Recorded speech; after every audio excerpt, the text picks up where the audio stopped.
Welcome back in, builders. This week we're taking a look at Late Age Pangaea, New Era. Pangaea is a woodland nation inhabited by wild beings connected with nature. Half-men such as satyrs, centaurs, and minotaurs serve the lords of the sacred grove deep in the forests. In ancient times, the woods covered much of the world, but that has changed. Civilization has finally reached the forests of Pangaea.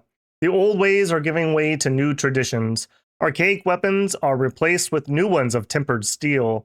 Ancient cultic practices have all but disappeared, and human females, once attended to the wild dances and songs, no longer seek the revelry of panic tunes. Pangaea is now maidenless. For national features, we as a race are forest beings, we have stealthy troops, and our troops all have recuperation, which allows us to heal battle afflictions. A very, very nice nation-defining trait, frankly, for anyone who has it. Our military is infantry composed of minotaurs, centaurs, satyrs, sacred dryads, and centaur cataphracts. So good little mix here. Pretty decent troops, actually. Decent to good, I would say. For magic, we do still maintain our magical tunes. We are good at nature and earth, and we have a little bit of astral, water, air, and a teeny trickle of blood, let's say. Our priests are weak, although we do have some multi-recruit heroes that come in at priest level 2, which are quite nice. Our buildings are primitive forts. In late age, that means that we build castles, so we're actually all right. As cool and nice as getting citadels is, castles is at least functional, I would say, in late age. And our temples only cost 300 gold. A very nice bonus here. Note that it's not 300 gold in forest. It's just 300 gold. Overall, pretty decent here. A little weird that we don't have any scales things going on. That does feel almost like it was overlooked, but that's fine. I mean, it's not horrific or anything. We don't have any penalties or anything that's bad here. For sites, we have the Grove of Gaea. This is increasing our growth by 1. That's like in our capital. We produce 3 nature gems and an earth gem, and it allows us to get our cap only sacred. Units and sacred. For units, we have a pretty good little smattering here with maybe some dubious units to some pretty decent units. Starting us off, we have a harpy. This is basically the harpy we've been seeing the whole way through. Flying, stealthy, has the recuperation. Dirt cheap, 7 gold, 1 resource, 3 recruitment points. Has 2 attacks, both of which are not great at and doesn't do a ton of damage. These ones are actually getting to the point where some of the even lighter crossbowmen can actually kind of fight these off. They'll have a little bit of armor. They'll be wielding a short sword or a dagger or mace. And these may actually struggle a little bit with that as they're getting repelled by crossbowmen. That being said, it's still nice to be able to land things in the back, disrupt mages, disrupt archers. It works. If you want something a little more interesting, we have the Stymphalian bird. This is an armored harpy. 8 gold, 15 resources, 3 recruitment points. That's a little pricey for pretty mediocre stats, but they have copper feathers. Very interesting attack here. It does 8 piercing damage, but it's AoE 1, which is really interesting. You only get to use it once per battle, but an AoE 1 attack into archers, especially like the lighter armored things, the lighter crossbowmen, you probably have a pretty good chance of hitting something on that. And you can have 3 of these in a square, so you could have 3 of those attacks go off instantly. Wearing a bronze cuirass and a bronze cap actually makes them pretty well protected. This actually has a pretty good chance of being able to rumble with those more armored crossbowmen. Also, the attack is up to 9, which helps a ton. Less chance that we're going to get just absolutely whiffed the entire fight.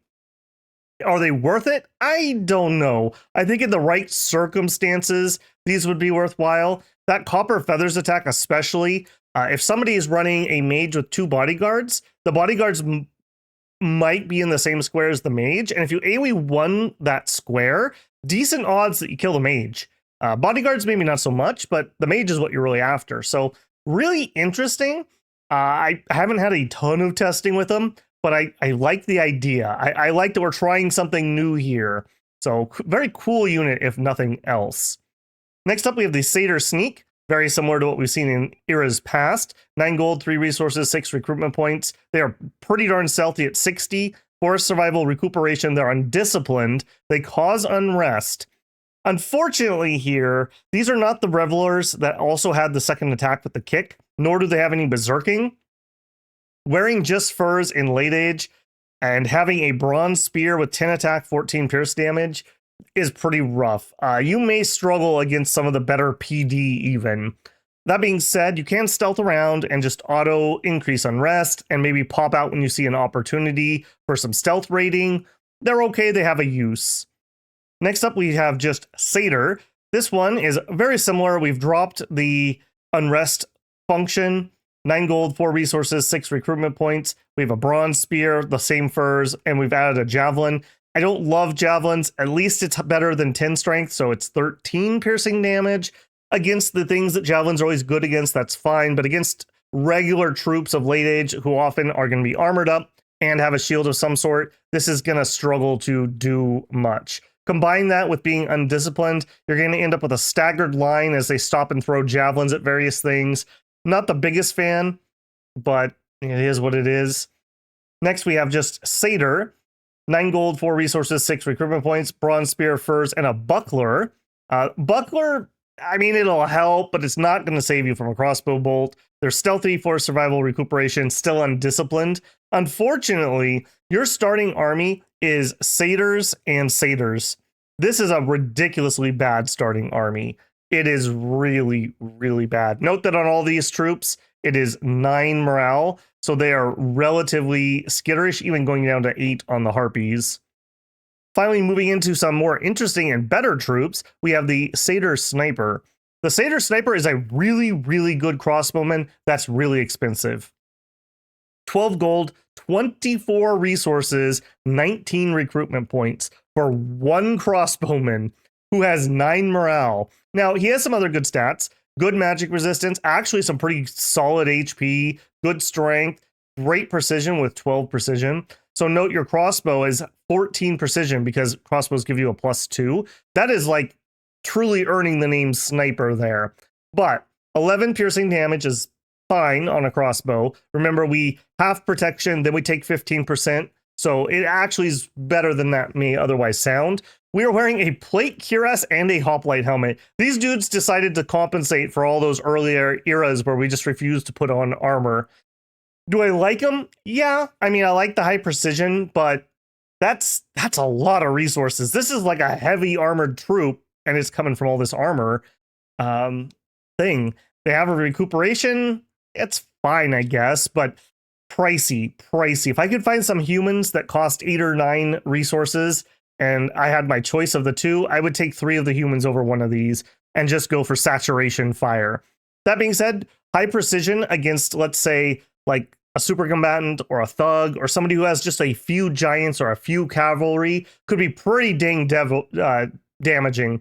If you have, let's say, like a giant leader and then normal troops and you're able to snipe him, out with one of these guys, you're going to absolutely wreck that dude with that high precision crossbow fire. Other than that, though, it's unfortunate they're almost too armored, weirdly enough here.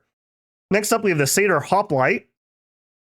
This is a better than human statted hoplite. It's 14 gold, 25 resources, 24 recruitment points. So pricey, but for a heavy infantry, not the worst, and better than human stats, that's for sure. They have force survival, recuperation, and formation fighter. Recuperation on a heavy troop is really nice. They're relatively survivable, and being able to recoup off whatever they do take is great. The weapon leaves a little bit to be desired here. We do have a spear. It is an iron spear. 12 attack is good for a line troop. 14 piercing damage is not good for a line troop. The length 3 12 attack combo means that you're pretty likely to get decent repels, actually. In this age, spears have kind of fallen out of main fashion for mainline troops. A lot of them like to use swords, length 0 or 1 or maybe even 2, but a length 3 will repel all of those. And with 12 attack, that's pretty decent. 14 defense, counting their hoplon, is fine. They have the plate cuirass, the hoplite helmet, and a hoplon. Hoplon still has a pretty good shield. Overall, pretty decent. Overshadowed by some of our other options, I think, but definitely usable. They also would help bolster our Sacred, who's another formation fighter. The one downside to formation fighters is your lines get very small, like you shrink in quite a bit because we're fitting 4 troops to a square rather than 3. So this would help bulk that out some. Overall, I like the troop. You are definitely thinking, hey, I'm going to need some scales here, and you're probably right. Next up, we have the Syntharide crossbow. Even better precision than the snipers. 13 precision on an archer is elite, frankly. And again, the crossbow adding 2. 15 precision on a crossbow is like, she's got like a laser sight on this thing or something. I don't know how she's targeting this well. Pretty ridiculous. She's got the force survival and the recuperation. Downside, 30 gold, 32 resources, 17 recruitment points. You're paying a penny for this. Is wearing centaur barding, and it is 17 protection. That's decent. No helmet, no shield. Has the crossbow itself, and then has both a short sword and a hoof, both of which are okay attacks, actually. I think where this could be good would be on maybe like your flanks on fire and keep distance for really, really long battles where you're probably going to run out of bolts. Note that's a long battle because crossbows fire relatively slow. But when that happens, you have a centaur that has okay attacks to come in rather than a crossbowman with like a, let's say, a dagger or just a hoof attack that's going to wade into combat. That being said, that's a very specific use case here. Again, great for sniping out certain targets. That is still a thing, I suppose. They will hold still for a long time and take buffs too. Just another food for thought there, I guess. Next up, we have the Centaur Cataphract, a pretty decent cataphract, not the heaviest of heavy cavalry in late age, but centaurs make really good cavalry because we don't have a mount. So we avoid the Dominion 6 problem where oftentimes it's your mount that lets you down. Well, we don't have to worry about that because we are our own mount. 35 gold, 35 resources, 21 recruitment points. So pretty dang pricey again, but great stats, 20 HP, 13 strength, good attack, good protection, good magic resist, okay morale, force survival and recuperation. Again, heavy cav with recoup is great. Their weapons let them down a little bit. Light lance in late age, I don't know. It's length 3, it has 11 attack, 16 damage normally, plus you get the 1 charge bonus. And he has a second attack of a hoof, which isn't too much to write home about, but 16 piercing is enough to fight the standard troop of the age. He has decent barding, a good helmet, and an okay shield. I like these guys. One nice thing about these is if you're doing like hold and attack rears, they're not going to attrit away really quickly. Like these guys will last for multiple fights during expansion, and they'll be able to get in there and brawl it up. And if they survive, they'll recoup off whatever they picked up. The actual protection values are 22 on the head and 19 on the body. 19 on the body plus a shield. You could probably take a crossbow bolt or 2, especially with 20 HP and recuperation. I like these guys a lot. You are definitely paying a decent amount for them. Next up, we have the Minotaur Soldier. He's okay. Minotaur Soldier, 40 gold, 27 resources, 12 recruitment points. 23 HP is good. Great strength. Note the highest strength gives him really good siege value. His attack's a little bad. His defense is a little bad. Okay protection, although no shield or anything. The magic resistance at 10 is fine. Good morale, but note, he has lost his berserker of previous ages. He's calmed down a little bit in his old age. Still has trample, still has force survival and recuperation. Wielding a length 2 battle axe. Length 2 will get a surprising amount of parries in late age. 10 attack is fine, and 29 slashing damage is great. Plate cuirass, iron cap, that's fine protection for this type of troop. Maybe a little light on the chest being, well, it's 17 once we add in natural protection. That's okay. That's okay. But these guys are just overshadowed by their big brother that we're going to look at next. Note here, 40, 27, 12 compared to our Grove Guardian, 50, 34, 18, but we have a better chess piece and we've kept our Berserk. I think this premium is worth it outside of the very, very early game where you need some Minotaurs to help you expand. I think I would just pay the premium. Not only all those bonuses, the extra attack going up to 11 is huge. 30 slashing damage. You're likely to be able to damage pretty much anything. And that's before he berserks, which will take this up to 14, and we'll take it up to probably 34 or 35 due to it being a two-handed weapon. Very good damage. I mean, we're smashing monoliths, with this battle axe. Again, that high strength, 2.9 siege value is great. That'll really help you dig through those citadels that you're probably going to have to be sieging. And this is a fine troop. The 18, or what is it actually? The 20 on the body is great. Again, the average for the age I consider to be about 16. So you're decently above that. They're going to need something more than standard troops to fight you. And 11 attack with a 30 damage. You're going to be getting repels. You're somewhat likely to hit. And if you've taken damage, you're pretty likely to hit with the 14 attack. 30 slashing damage will kill most things, or at least maim them if you hit them. And that's in addition to being able to trample. Now, that's a little bit of a double-edged sword, because trampling is very, very fatiguing. And we have 7 fatigue just from our heavy equipment. So that's a little bit rough. If I wish there was a way you could tell them not to trample and just to fight normally. That's not a thing that exists, though, so it is what it is. These guys scream for getting relief. They would really like relief. Relief is a battlefield spell that lowers fatigue. Keep them trampling, keep them swinging. If you are fighting things that they can't trample, they will chop very effectively. I like these guys quite a bit. They have a cool cape, too, which is kind of nice. Next up, we have our Sacred, the Dryad Hoplite. This is a cap only. I would like to go back and just call out. Notice I didn't say Forest Recruit. Notice I didn't say cap only. Everything except for our Sacred down here is recruit from any of our forts. We've lost that early era Forest Recruit. That would have maybe helped these early, like if the Satyrs and the basic Harpy were still Forest Recruit, that would have helped them out a little bit. Because these are just... Oh, these are rough. These are rough. They're so skittish and being undisciplined, and especially in late age, that hurts a lot.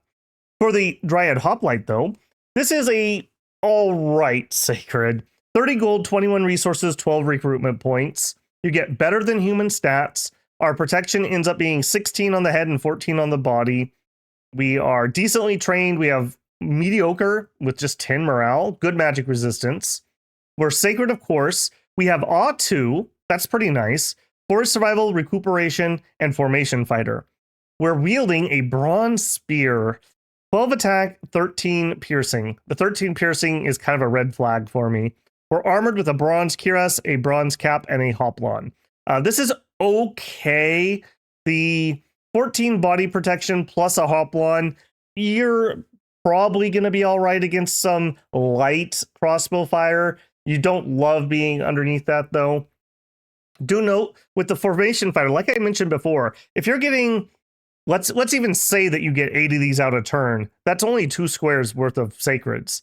So normally, 8 would give you 3 squares if you didn't have Formation Fighter. So your lines are going to be really thin if you're just trying to use these. So I think you mix these in with just regular hoplites. If this was an early era Sacred, this would slap. If this was a middle age Sacred, it would be all right. In late age, I don't know. I'm really like of mixed feelings on it. It's nice that we have Awe, but we're Formation Fighters, so we're grouping up to get AoE'd. So maybe we need resistances, but then what are we doing? We're just standing there with some resistances, I guess. The Awe's great. That would combo really well with like Fear or Dread. Some extra attack would make them better repellers. Maybe you just hold the line with repels and you don't even try to kill anything. Maybe that could work. That could be something. I don't know. They're all right. I would use them. I would get a bless that does something for them.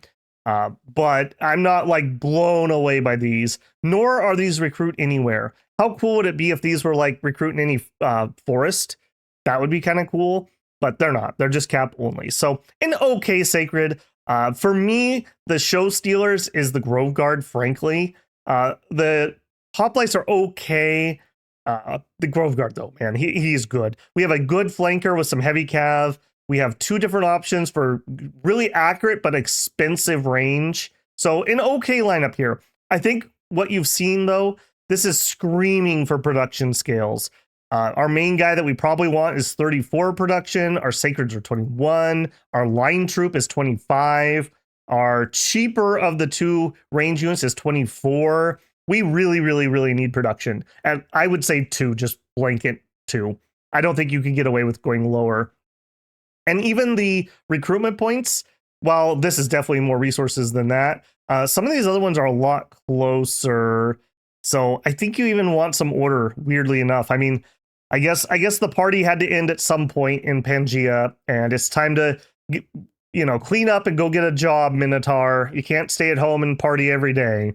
So time is catching up with Pangaea, I suppose. Heroes, commanders, and profit.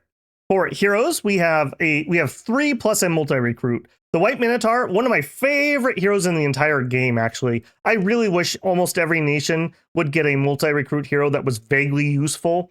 This guy's great. 100 leadership.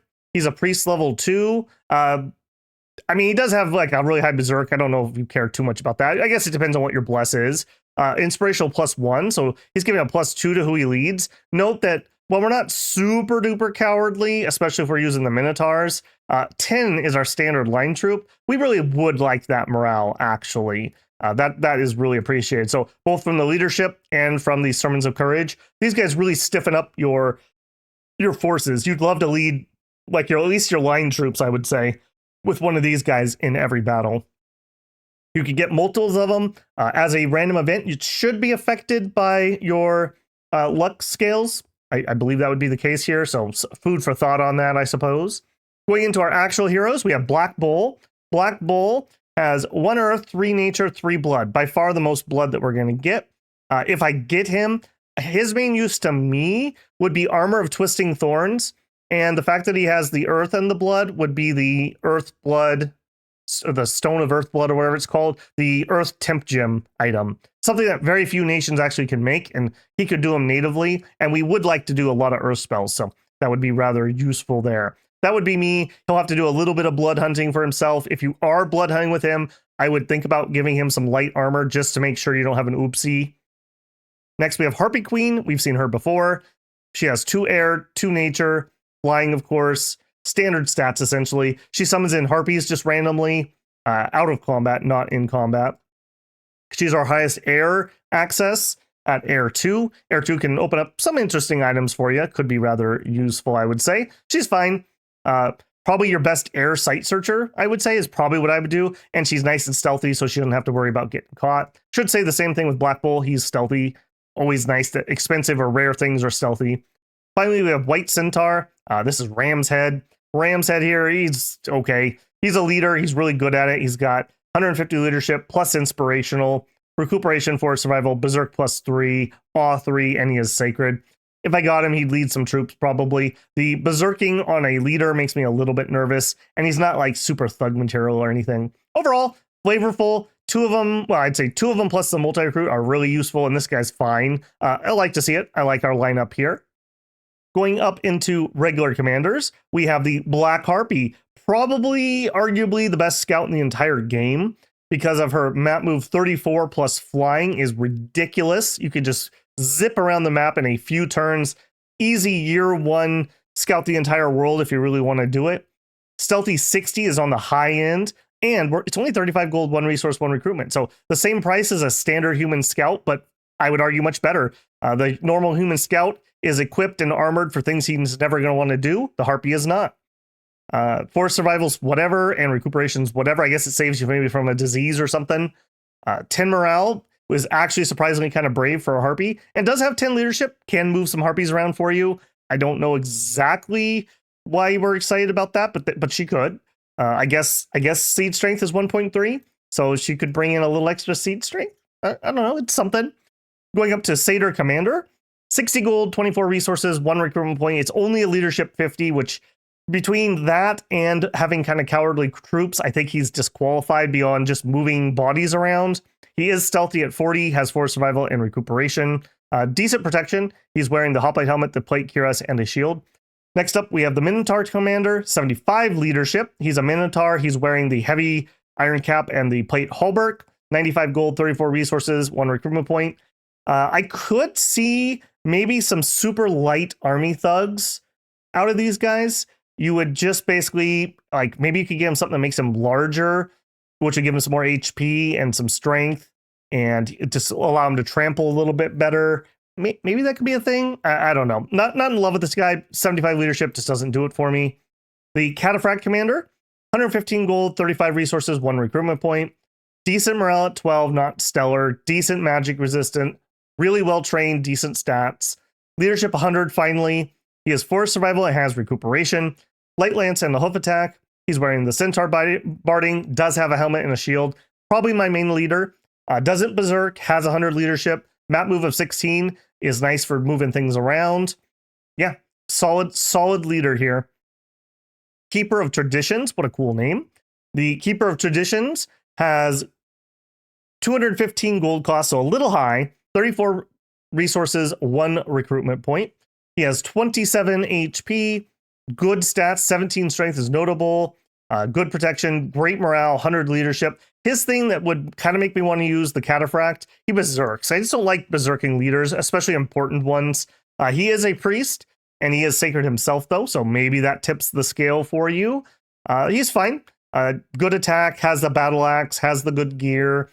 Yeah, he works. This may be even a better in-army thug, depending on what your bless is. I mean, frankly, he's fine. Maybe add a bracer of protection, and then he gets temper armored by somebody, and that would skyrocket his protection quite a bit. He's already at 20. That would probably take him to like 22, 23-ish, something like that. Pretty solid little thug that you could use for something. You could give him a great sword of sharpness and have him go to town on a monolith or something like that. Very interesting, usable, little bit of utility here. The Berserk would be good for that use, bad for using leading troops, in my opinion. Next up, we have the first of our mages. We have the Centaur Sage. He is 125 gold, 1 resource, 2 recruitment points. Good, better than human stats all around. Good morale, good magic, actually really good magic resistance. He has Astral Magic 1, and he gets 100% chance to get an air, a water, an earth, or a nature. All those are actually okay, especially because if you had to in a pinch, you could Power of the Spheres and raise whatever your secondary one is up to 2. So you could Earth Power at that point would be a big one, but just having 2 of these other ones means you could do lightning, you could do bigger cold stuff, you could do bigger nature stuff. In a pinch, that would be something. Just using their Astral Magic alone, you could light a Northern Star, and then all of your main battle mages go up to Astral 2, which is pretty significant, because if nothing else, they can Mind Burn, which is really nice, or just whatever Astral 1 spell you're doing, do it very efficiently. Beyond that, they are really good researchers. They have Adept Researcher 2, which takes them up to 11 research for 110 gold. So yeah, that's only, I mean, it is efficient. It's on the efficient side, but it's pretty speedy. 11 research is not terrible. These do take 2 recruitment points, and we only have castles, so you're only getting 1 per turn per fort, but that's okay. Plus, they're mages who have recuperation, which is nice. That'll keep them alive and safe. They're not near old age either, which is rather nice. They're fine. They're not even that pricey for a 2-path mage, and they're guaranteed to be at least okay. I would say water's probably your worst one, but even that, there's some stuff you can do, and if worse comes to worse, maybe he jumps into a communion to support somebody else or something like that. Your air ones can air shield and true shot. Your earth ones can protect themselves really well, and in addition, you could power the spheres, summon earth power, and then do some earth buffing. Nature ones can do nature stuff right out of the box. They're fine. They're perfectly usable. Overall, I like him. It's a battle mage that can do something. If worse comes to worse, you can at least give Body Ethereal, Gift of Twisted Fate or whatever. That's something. It's all right. And that's in worst case scenario. I think you have much better than that generally. Next, we have a Dryad. A little pricey here. 225 gold, 1 resource, 2 recruitment point. A little bit better than human stats. Good magic resistance, okay morale, 50 leadership. Nature 1, Priest 1. She only does 7 research for 90 gold, so not efficient there. What are we paying for? We're paying for having Awe 3 and Seduction. So that's, I think you're basically getting her if you want somebody to build infrastructure with just 1 character, and she can sneak around while doing it, which is rather nice. Or you're planning on actually using the Seduction. I do like that quite a bit. As a Seducer, especially a Nature 1, you're looking at being able to go in there and you can bark skin, you can eagle eyes, you could animate trees, you could give her some well, no, you'd have to thistle mace for swarm, so maybe the swarm's a little bit out of the reach there. But having the awe plus the self buffing, she'll probably survive if she fails the seduction, especially if you give her maybe just a weapon, like just a one-handed weapon, because she can bark skin, and then between bark skin and awe, she could probably take a hit from a mage. So probably ends up winning that fight if you had to. So I like him quite a bit. Maybe consider giving him just something long enough to parry whatever the mage you're trying to seduce has. So if he has a length 0, just a length 1, for example, could be interesting, or maybe not. Maybe just go on the cheap side. But overall, not a researcher. And even for combat mages, unless you specifically want the nature magic or the bless that they could do, I think you're better off with the centaurs. So you're probably getting her for the seduction, or you really like our national nature 1 spells and you're planning on using them for that. In that case, those are kind of danger close spells.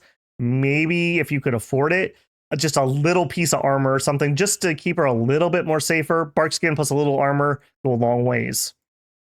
Finally, we have the Pan.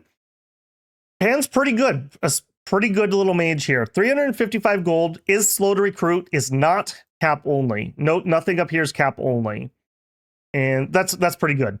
Comes in at guaranteed Earth 2, so you could always Earth power to 3 and do good Earth stuff. Comes in at Nature 3, which is plenty of nature to do good stuff. Remember, you can Strength of Gaia, and you could Thistle Mace, that gets your nature up higher. They do have a 10% chance to get an Earth, a Death, a Nature, or a Blood, so there's a tiny amount of chance you get a Blood or a Death. Probably not enough to particularly do much with, but it does exist. 15 research for 284 gold makes him not a researcher. He has Animal Awe, the most powerful ability in the game, according to Clutch Carlos. 5 poison resistance. He is stealthy. That's great to have expensive mages that are stealthy. Forest survival, has the recoup, of course. Supply bonus because of that nature. Does have Beastmaster. Note, he does not have tight rein, unfortunately. If you are going to summon in some animals, though, always nice to give them decent leadership. And he has Beastmaster and he has 100 leadership. So pretty good at leading animals, actually. Maybe consider bringing something in. That might actually be worthwhile just to pad out our numbers a little bit. I like the pathing here. This is pretty good. Plenty of things to do here. This is swarms. This is relief. This is howl. This is temper armors. This is gift of giant strength. That would be rather helpful for us. And the other earth buffs. Quite nice here. We also would consider giving him an astral if we're not worried about other things. And with the astral, he could hop into a communion.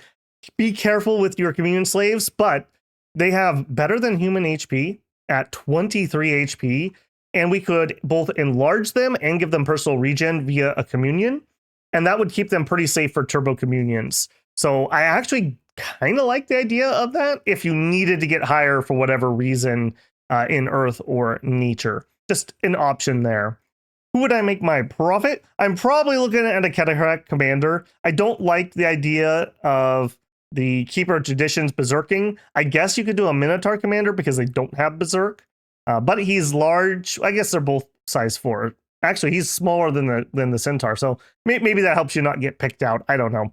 I think either one of these would be fine. 19 protection versus 20. A battle axe versus the repels of a light lance. I would go one of these two, most likely.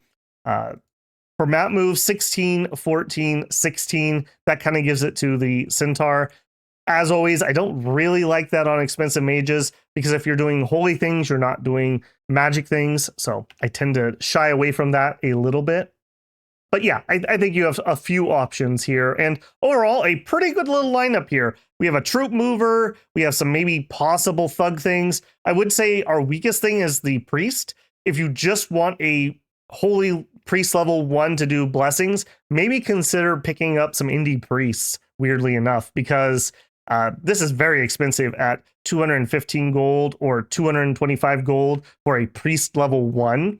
Luckily, we do have Formation Fighter on our Sacreds, so they're going to be relatively concentrated, so relatively easy to buff.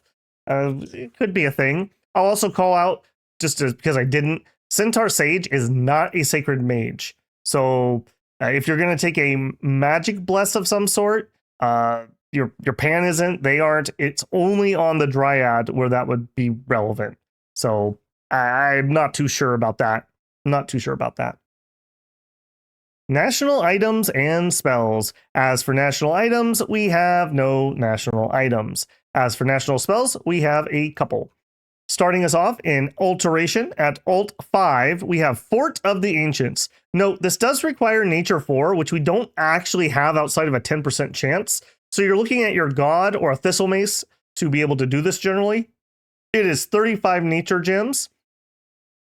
This allows us to make forts, not of mud and mortar, but of bramble and birch. The ritual forces nature to form a complete fortress in a matter of weeks, sturdy enough to rival some stone walls. Ritual can only be cast in forests and shallow seas where the appropriate amount of vegetation can be found. So I did not test this, but I can't imagine it wouldn't work. With a ring of water breathing, which we do have water 1, so we could make, we could actually go underwater and we could summon up a fort. That is actually really, really nice. If people are not aquatic or underwater nations, it's really hard to siege forts underwater, even crappy forts. So that is kind of a nice little bonus. But that being said, these are nowhere near as good as going up to a castle. Correct me if I'm wrong on that, but I don't believe they are. So useful tangentially if you're throne rushing and like one of the thrones happens to have forest on it and you could pop one of these instantly, amazing. If you just want to add some extra infrastructure or a speed bump somewhere, great. If you have the time, I probably would go and build in instead. Our other spell here in enchantment, we have 4. We have the Tune of Fear, the Tune of Growth, and the Tune of Dancing Death. These are the same that we've seen throughout the ages. Tune of Fear requires Nature 1. It's an AoE 25. That is really big, and it only needs 5 fatigue. It has Fear on it, which actually can take people down to a -10. It's armor negating, of course, because it's Fear. Yeah, it doesn't affect friendly units or anything. Do note, though, it's like centered on your caster. There's no range on this. So you have to kind of be like really close to the front line, like stay behind troops or advance and cast spells. That can be a little bit on the iffy side.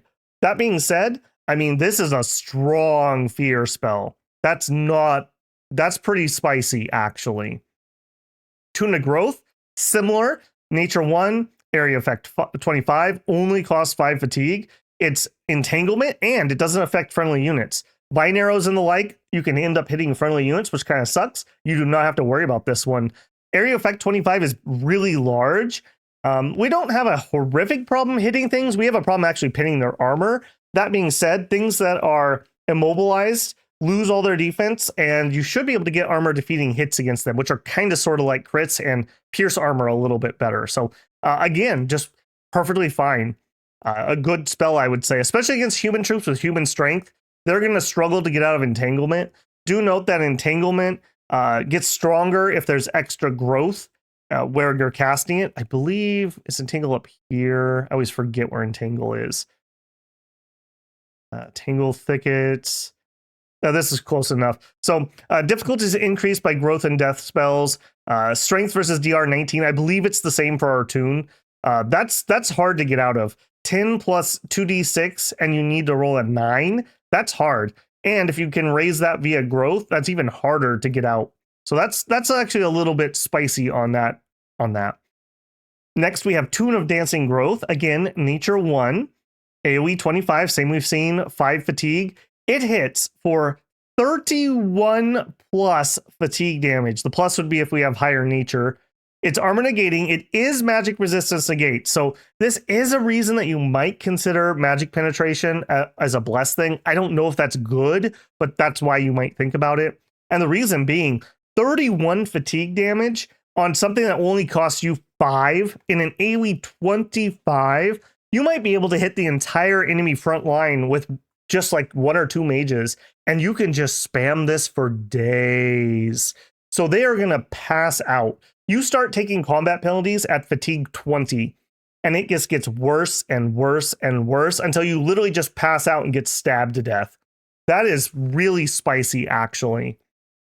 I wish these were easier to target, or we had a range version or something. Once we go off script, who knows what they're going to decide to do. I wish we could pick a favorite spell and they would prioritize that when they're off script. Next, we have Awaken Hamadryad. This is a pretty common spell throughout the ages. It's nature 4, so we do need a Thistle Mace on a pan in order to cast it. It's 25 nature gems. It summons in a mobile mage. It can only be cast in forests or in cave forests, so limited use. That being said, if you do have a fort in a forest, these actually are kind of difficult to get rid of. So they would have to make sure they brought the right troops to actually smash them down. Let's actually go peek at that one immediately so I don't forget about it. This is the Hamadryad. It is a nature 3. It is blunt resistance and piercing resistant. Unfortunately, a lot more things are running around with slashing in late age. We're susceptible to fire. We have poison resistance. It's a magic being. Has growth power. Is an innate spellcaster and bad at research. It brings in 3d6 harpies at the beginning of battle. What you would want with this is you would probably want to have it sitting relatively close to the front of your fort gate. And then you would self buff up and it's going to play those tunes and stuff. And that's actually really scary. An innate spellcaster that can hit you with 33 fatigue if you fail your save. Spooky. And being able to do all of that entanglement in the doorway. So you're just standing there blocking the way of other people. Meanwhile, we have crossbows, hopefully, or minotaurs stomping you or something like that. That's pretty spooky. 110 HP is nothing to sniff at, and we could personal regen ourselves. Yeah, these are actually like really good castle defenders, weirdly enough, if they don't have the right troops to get rid of them. That being said, it is a lot of gems. It is late age. It is only in forests, so don't get too excited about the Hamadryads here. I do like the spell, even if I very rarely get to use it. Finally, in Conjuration, our last national spell, we have Monster Boar at Conj 5, Nature 3, so we can natively do this. It's 10 gems. It's a remote spell that summons essentially a hidden event. There'll be a monster boar attacking a province. It'll continue to kill pop and raise unrest until it gets patrolled out. Any player is going to be able to patrol it out and handle it just fine. I've never really been a huge fan of these. It's pretty obvious who's casting it, etc., etc. That being said, I don't know. Maybe if your enemy, for some weird reason, is having unrest issues already, maybe they're blood hunting. They have some decent unrest, and they're patrolling it with like crappy units, like summoned in birds or slaves or something. Maybe those wouldn't actually be able to kill a monster boar. So maybe the monster boar gets to kill a blood mage and the patrollers. Maybe I'm giving him like the absolute best scenario I can think of to try to make him sound okay, but not exciting, unfortunately. Outside of our national spells, I would say that we don't have a lot of cross pathing, unfortunately. Our biggest one is astral and some stuff, and nature and earth, which are not the biggest cross paths. That being said, there's tons of decent nature summons. I would specifically also call out Strength of Gaia here at Conjuration 4 can be natively cast by our pans. That gives them strength, barkskin, and regeneration. Is quite nice. Increases their nature magic. I believe that's by +1. So that would take you up to nature 4 in combat. So between this and summon earth power, that can be very nice. That's only 2 of your scripts, and you've barkskinned, you've given yourself strength, you've given yourself regeneration, you've given yourself extra recuperation, and you have extra nature and earth magic. Very nice spell for them. Beyond that, Tangle Thicket is kind of outclassed because of our native spells, just frankly straight up better. Howl should be called out. We can always do this natively with pans. Do know it is 3 nature gems. That being said, it summons in just wolves over the course of battle from all random directions. It's a great distraction spell. Your enemy firing at a wolf with crossbowmen or a spell with a mage, big win there. A big win. I think you would love to put this up basically every single fight, assuming that you can get the ball rolling. We could bring in things like forest trolls, etc. We can natively bring in the forest troll tribe, forest giants, lamias. Those are kind of maybe question mark. Also, no, Swarm's not here. Yeah, that would say those are probably the bigger ones from here. In alteration, obviously we have the earth buffs, but the big ones out of this one are going to be animate tree is something that's pretty effective. Swarm is still fine. Our pans can cast this relatively easily. It'd be only 50 fatigue for them. So maybe they do one swarm, or maybe they even strength of Gia and then swarm. That would make it 25. Just lots of stuff on the field. Again, just to be speed bumps for other people. Obviously, the group Barkskin stuff is rather good. The extra Eagle Eyes buff could be useful for our archers to make them even more efficient. Mother Oak. Now, this one's a bit of a stretch for a pan. We start at 3. We could get a Thistle Mace up to 4, and then we'd probably have to empower. So if you don't have your god do it, this is a little bit of a stretch. It's doable, but just know that. Making Giant Warriors is useful for us. Yeah, all of those are fine. Evocation, Breath of the Dragon is a pretty good spell. It is armor negating poison magic damage, and it has air effect is 4+. So you're looking at plus, well, 5 or 6 depending on your nature. That's a lot of poison damage that you could pump out pretty easily. The poison arrows on crossbows are actually much better than on normal arrows, because the crossbow is likely to at least do some damage and get that poison running. So that could be something. Going into construction. In construction, obviously, we're looking at the temper armors, which we can do. Beyond that, we can do a little bit of light thugging, so standard thug stuff. We have access to rings of water breathing. We have access to owl quills. We have access to Haemadryad, or not Haemadryads, homunculi for research. We have access to cornucopias, to the cure-all elixir. The cure-all elixir is a way that you can actually cure off diseases if you had to, although we have recuperation. So maybe if you have an indie mage or something, an old indie mage or something that you need to keep alive, could be something there. I do think that construction 5 is really, really good for us, and we would like to do that at some point. Cornucopias alone and Thistle Maces would really up our combat power. In enchantment, the animal buffs could be kind of useful. The envenom arrows could be something. The regen is really nice. Mass regen is very doable for us. You could strength of Gia and have a gym, or you could have a cornucopia and just do it. Being able to give your entire battlefield, who have more than human HP, generally speaking, regeneration, especially on those minotaurs. So let's say we gave them Barkskin, regeneration, relief. Those minotaurs are going to absolutely stomp. They're going to be great. I think you would quite like that. The poison resistance is here if that's relevant. I also call it Gia's Blessing. This does require 5 nature, 2 earth. So if you did get a guy up, so Thistle Mace plus Gia, Strength of Gia gets you here.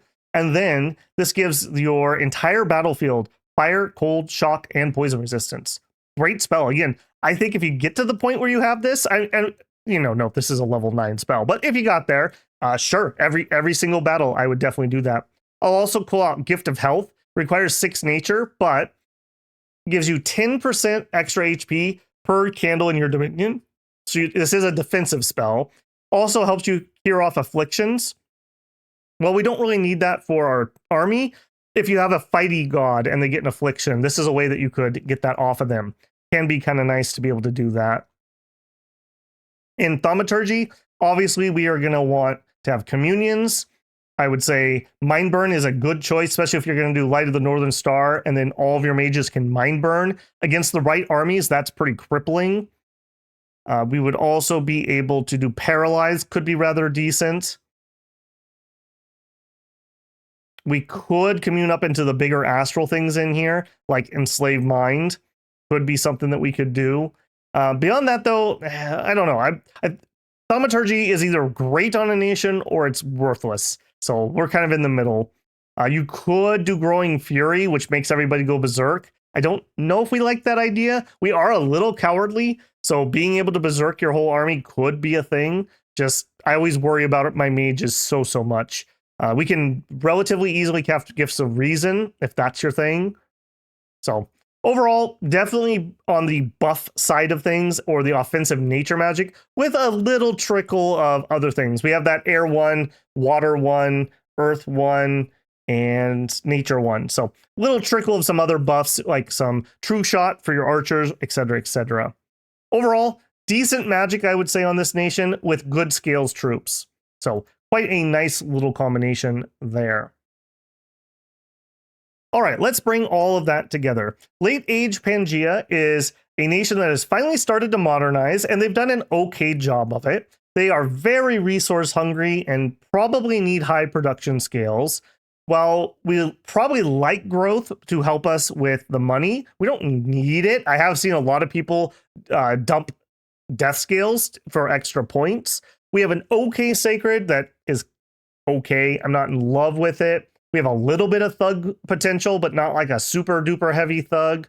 We have all right combat mages that are not like stellar offensively. They're more of a buffer type, which fits in well with scale troops. So that's pretty good. We can build the castles and we have the cheaper temples, which is rather nice. So I think generally speaking, I'm looking at a scales build for Pangaea. We have a small ability to maybe get underwater. If there's no real water powers, we probably can do it with some coastal recruits and some rings of water breathing, etc., etc. And if we do get in there, if we have shallow waters, we could summon in forts. So if we get lucky and we have a spot with a, just checking in this game, I don't think I have an underwater throne. If we have an underwater throne, oh, there's one, in shallow water, then you could be able to hit that with a fort, which is actually really useful. Yeah, really, really useful there. Scales and Pretender. We have a pretty actually large roster of pretenders. This is not terrible. And we have some decent options here, I would say. Do note, remember, our nation does not have any special scales rules. So if we want to change our scales in any way, we need to take a god who can do that. Starting way down in Dominion 1, I think there's a couple okay choices here. We do have the Centaur Great Sage. He's 130 points. I don't know. He's like, his claim to fame is fast research in the early game. We're not the worst researcher, so I don't know. His fortune teller, is that worth 130 points? I'm not certain, when we could just take the Great Sage for 20 less. He is an even better researcher, and he gives adept researcher. I think if I want an awake researcher, I'm going to take him over my other option. Beyond those, the Great Enchantress, I will call out for having some glamour gems.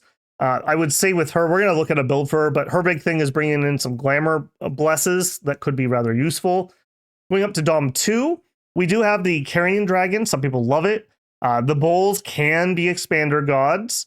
And because our sacreds are kind of mediocre, I'm okay with taking an expansion bless if that's the route that you want to go. We have looked at the Demiurge before. He combines awe and regen automatically on his chassis. In fact, let's look at one of him. I didn't test a game with him, but just out of curiosity, if we went with that, and what is your natural? Yeah, and you really, really are begging for hard skin. So if we went with that, we already have the regeneration. Oh, that takes me exactly to 0. We could do that. I don't actually hate that.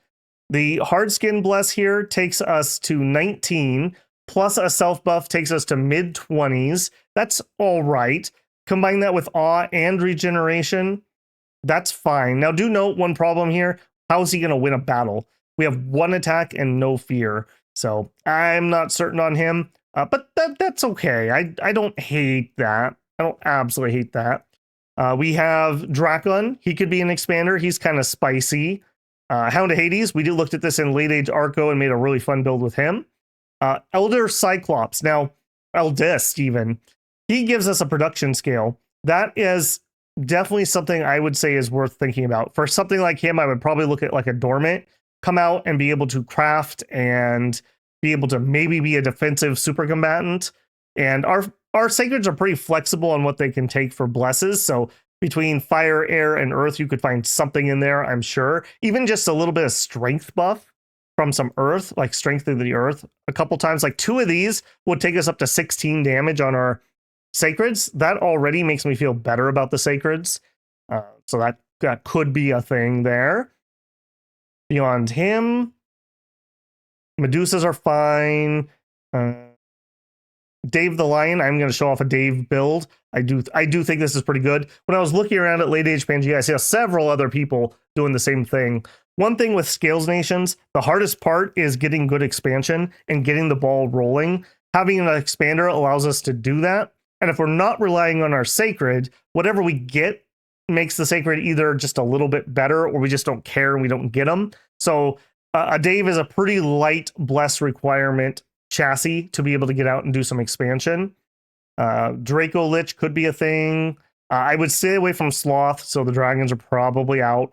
I really wish dragons didn't all have Sloth. That's an oof. Going up to Dom 3, we do have some uniques here. We have the Titan Mandragora, and we have the Mother Mandragora. That could be a thing if you like those. The Vola, a Bountiful Forest, is a gem genner. She brings in both water and nature. That's a 50% increase in your gems. Just to throw that out there. That gives 4 nature, a water, and an earth. That's a pretty respectable income. Also raises our growth scales. If we wanted to spread forests, now no, forests don't really do much for us anymore. It would just be extra resources, basically. But you could make a bless out of this. Some extra defense maybe for our sacreds, or I don't know, slowing weapons or something. You could do something here. That's a lot of gems. I think this would be the gem pick. Mother of Monsters, I'm going to show a Titan of Forethought. His main gig is he has both order and production. So if you want to go all in on scales, I do think he's all right. I don't like Lord of the Wild because he's a god that goes berserk. That makes me very nervous on that type of chassis. If I was going to go that route, I would take one of these bulls, I think. 180, yeah, save 70 points for your berserking chassis. Titan of War and Wisdom can work. She does come with enough gear that she can pop out and immediately start doing stuff, and she does have fear, so that's rather nice. Air allows her to air shield herself, which saves her from the crossbow fire that otherwise might injure Titan. Titan of Growth, Spring, Titan of Crossroads is a Trinity. You could get a surprising amount of research out of a Trinity. Could be something interesting. Going up to Dom 4, Irminsul sounds interesting because he gives us a site for a nature gem, but we don't have any holy threes, and we having an immobile god kind of feels bad. Plus, what are you going to do with a big nature bless? We don't need recuperation, and our sacreds aren't really the type of sacreds that go for regen. So I'm not sure what we take there. Idol of Sorcery seems to be relatively popular. You could get some interesting blesses here, like Magic Weapon and Dread, for example, or Fear if you wanted the actual thing. Sacred Geyser, Acid Weapons, or maybe a Quickness chassis could be something there. It's only 160 compared to 200 for the other Water 2. Beyond that, there's also Oracle if you wanted a different access and you did want to go, again, Quickness. Let's take a look at a couple that I built. Cancel on here. All right, Late Age Pangaea. Starting us off, Old Dave. A little different than other Daves. My thought here was the extra attack skill on our sacreds makes them really good at repelling. Since I'm not going to be able to kill anything anyways, I may as well be able to repel really well.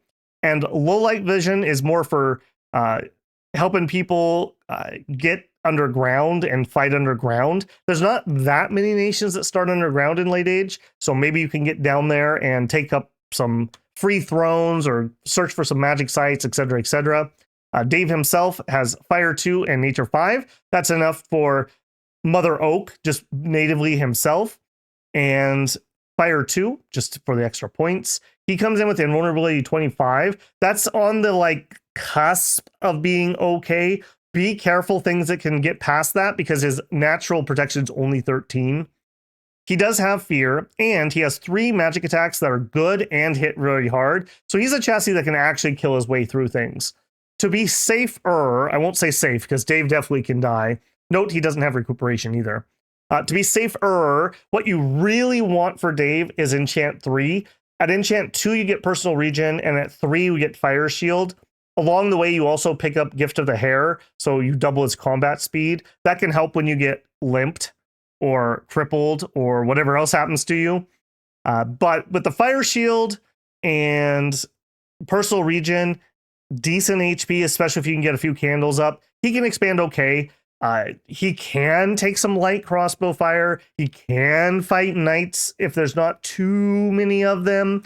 So choose your targets carefully, especially before you have the personal regen and the fire shield. But once you have those, it opens up a little bit more. He can transfer later on into a combat caster. He'll bring you your only fire access, so you can go up to fire 3 relatively easily with the summon Phoenix power. That's kind of whatever, but there's a few fire buffs that are okay. Fire resistance is one, and just the attack and morale spell was pretty good for us. And just having high nature, he could just cast relief for us really easily. Yeah, I like Dave quite a bit. He's also gives us some early game tempo. He can get out there and help us expand, and getting our cap circle is really, really important to get our scale troop production up and running. And we definitely would like that. Next, we have Keeper of the Scales. This is a I want all the scales build. We went imprisoned. I took Arcane Finesse and Superior Morale. You definitely could take something else here. We don't have a lot of sacred casters. The Arcane Finesse helps with the Fatigue National spell, which is by thought there. He comes in at 2 fire, 2 water, 4 astral, so nothing stellar there. Has Fortune Teller, is a disease healer, is an inspired research, but we're taking him imprisoned. We take him because he gives us more scales. So here we are order 3, we are production 3, fire, heat 1, growth 2, luck 2, magic 2. Now you could trade, because we're going to go really high in order, we could actually not take fortune. In fact, we could even take misfortune, and we could bump this up more. We could also change this up if you wanted to bless your troops, if you cared about that. You could switch that up into just a lot of non-incarnate blesses, and maybe that would help those troops out some. For me, he's mainly here for the scales. He'll come in later. I don't even know what he does when he comes in. He's a scale boy more than anything else. He was eh. The scales are nice, but I don't know if you need to go that all in. I did just fine with Dave's scales here. 2, 2, 2, 2, -2, 0. He did all right. I was rolling in money after a little while. Finally, we have Witch of the Wood. This is my attempt to make the Sacreds really good. Having awe and combining that with a form of fear, in this case, dread, is really powerful.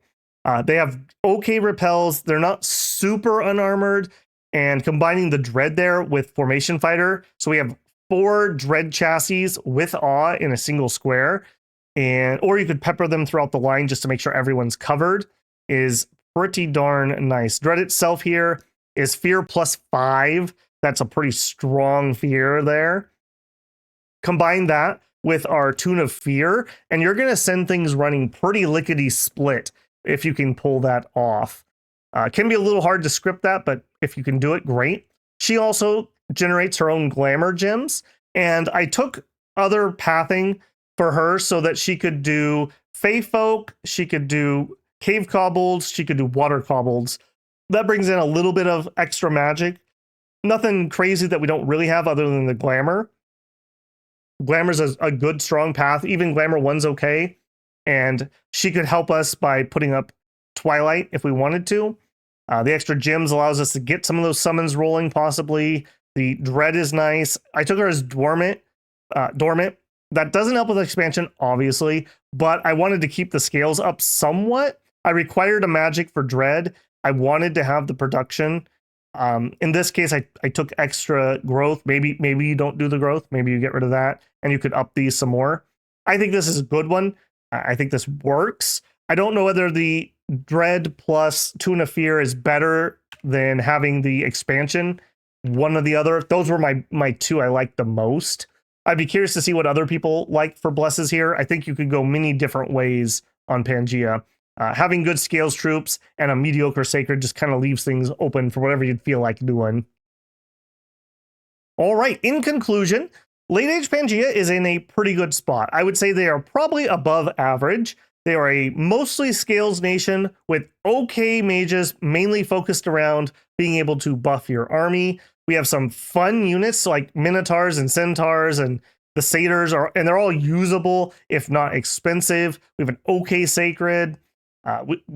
We don't need tons of gems from things that we don't get, aka we get earth and nature, and those are kind of what we do. So that's kind of nice. We have astral, so we have that covered at least. It gives us a little bit of something, something.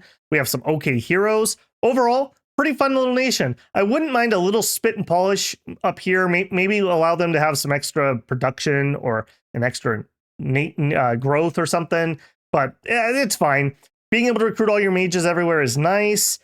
We did lose the forest recruit, but I mean, let's all be honest. How much work would recruit anywhere unarmored satyrs do in late age? Not that much. Not that much. So overall, very happy with the nation. It is fun to play. They do have castles at least, so they are at least semi-competitive when it comes to infrastructure, which is great to see. I had a lot of fun with this nation. Leave any comments you have for me. I love to hear, whatever your thoughts are. God builds, blesses, scales could be a little contentious on this nation, perhaps, but I think they're in a pretty decent place. All right, builders, if you enjoyed this one, don't forget to leave a like on the video. If you're not already a subscriber, I hope I've earned your subscription here with Late Age Pangaea. And if you want to go above and beyond to support the channel, you can always leave a super thanks on the video. You could join me live for a super chat or consider becoming a member of the channel. As a member of the channel, you get early access to videos, usually Dominions, but it can be other things too. In addition, if you link up your Discord, I have a members only channel there where you can pick up some game files, which include things such as the random lake maps that we played on in eras past. So if you thought those were cool or you're having problems genning up a lake map, you could hop in there, just download the map, and they're pretty fun. I did enjoy both of those maps. All right, I hope to see you guys in the Grove. Make sure to bring your cape, and I'll see you on stream. Battle out.